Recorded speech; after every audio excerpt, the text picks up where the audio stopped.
Social media on Sunday exploded with claims that Israel's bloodthirsty terrorist Benjamin Netanyahu had been diagnosed with prostate cancer. That's what Netanyahu's haters, and this terrorist has countless haters for the right reason, claimed. Just so you know, this terrorist, backed by the US and the UK, has an arrest warrant issued against him by the International Criminal Court for his terrorist acts against innocent Palestinians. He is also responsible for brutally slaughtering tens of thousands of Palestinian children and babies.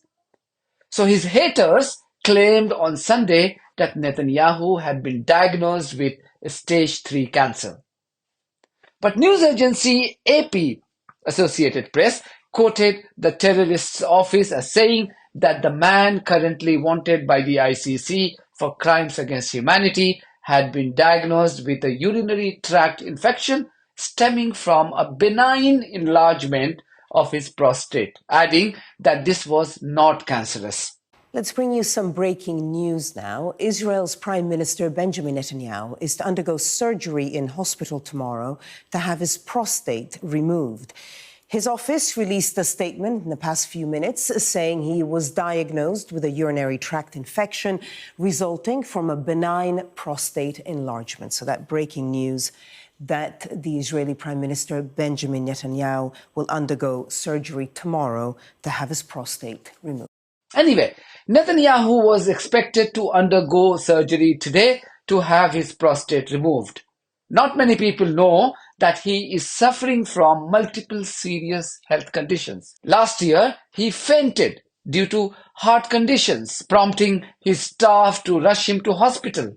For months, he tried to hide from the public about the true extent of his heart ailments until it became public knowledge that the terrorist currently wanted by the ICC is surviving on a pacemaker due to erratic heartbeat.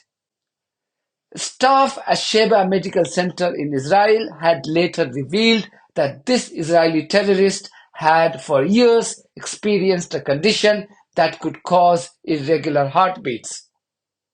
Last year, he had to be rushed to hospital after his staff claimed he suffered from dehydration.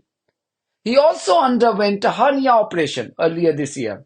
Many believe that he tried to downplay his health condition to ensure that there was no further erosion of trust in the public in his authority as the head of the settler colony built on stolen land. Internationally, the highest court in the world has issued an arrest warrant against him for war crimes. At home, even the severely compromised judiciary of his settler colony has been running a trial of corruption against him. With his latest health condition, the terrorist wanted the corrupt judiciary of his settler colony to call off the corruption trial against him for a few days. As expected, his request was accepted.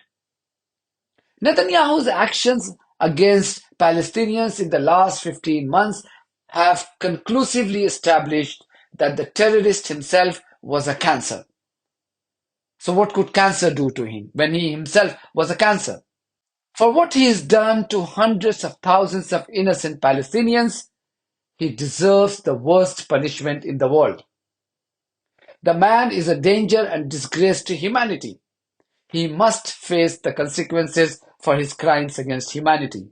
As I speak, more babies have frozen to death in Gaza because they have nowhere to go for safety in this biting cold.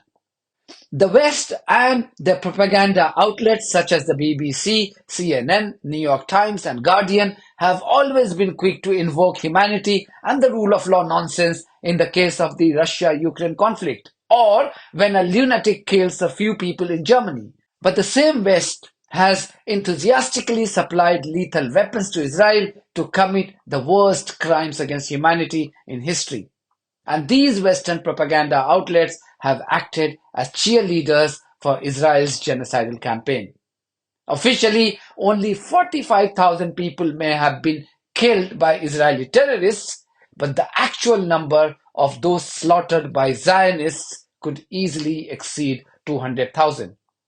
As more details surrounding Netanyahu's latest health condition emerged, it became obvious that the terrorist who boasts about his settler colonies' military prowess by using lethal and expensive weapons supplied by the US and the UK to kill babies is in fact a coward. Israeli media outlet Haaretz had reported how Netanyahu was brought to the hospital for the first procedure to check his cancer way back in 2015 in a vehicle disguised as a pita delivery van.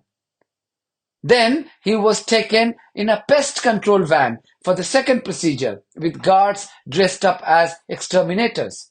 This is the reality of not just Netanyahu but all Zionists. They are good at killing babies with the help of lethal bombs or other weapons and stealing unarmed people's land at gunpoint. Remove this protection and the settler colony will disappear in no time. That's it from me. Thank you very much for your support of this platform and our journalism on buymeacoffee.com and Patreon. In the meantime, if you haven't subscribed to my channel, please do so because that's one of the many ways you can support independent journalism. God bless you all.